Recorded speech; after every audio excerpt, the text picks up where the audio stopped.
I'm J.R. Church. Welcome to today's analysis of the news. Gary Stearman and I have been reading this book by Mike Evans called Betrayed, The Conspiracy to Divide Jerusalem. Now, Mike Evans is an award-winning journalist who has served as a confidant to leaders in the Middle East for more than 20 years.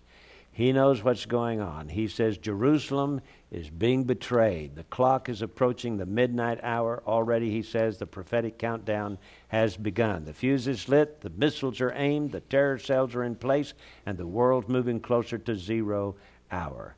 Gary is here to discuss with me this book, Mike Evans' book, Betrayed, The Conspiracy to Divide Jerusalem. Well, J.R., Mike has journalistic credentials. He has a knowledge of events in the Middle East. He has acquaintanceships with very important people like Benjamin Netanyahu and others.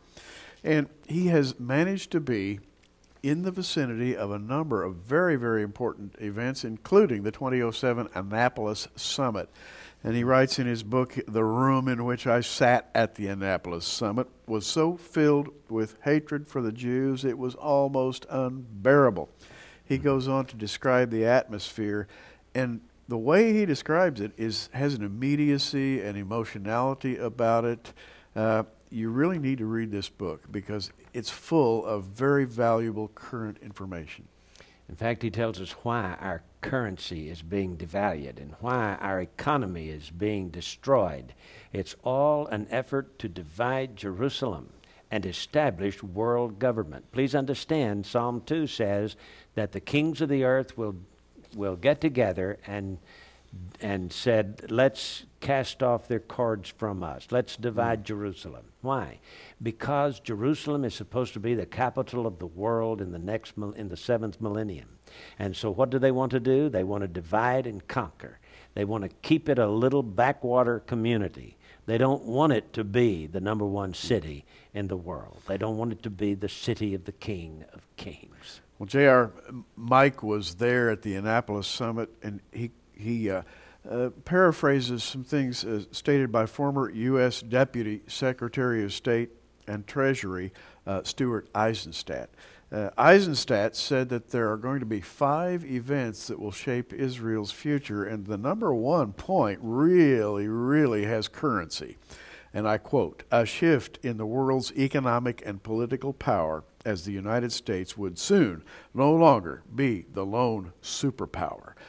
And now, J.R., this was stated back in 2007 by Eizenstat. They knew it was coming, didn't they? They knew it was coming. Yeah.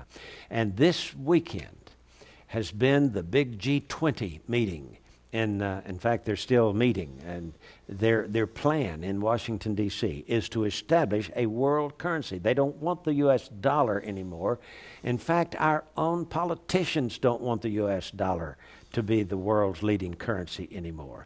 Everybody, including the politicians in Washington, are calling for a one world government and a global currency. Well, Gary, that's just setting us up for the rise of the Antichrist and one world government and the eventual mark of the beast. Well, J.R., somebody has to be the authority, quote unquote.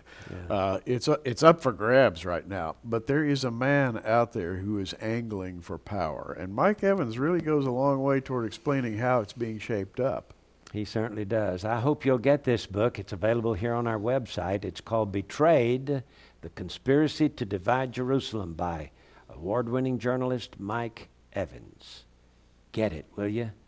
Let us send it to you because, listen, if there's anything that you need to know concerning the problems with General Motors and Chrysler and Ford and our stock market and our currency being devalued and all of these big corporations closing stores, Circuit City is going bankrupt, Best Buy is closing some doors, and on and on and on it goes. It's just begun, folks, and you really need to know why. This is the book that will tell you what is happening.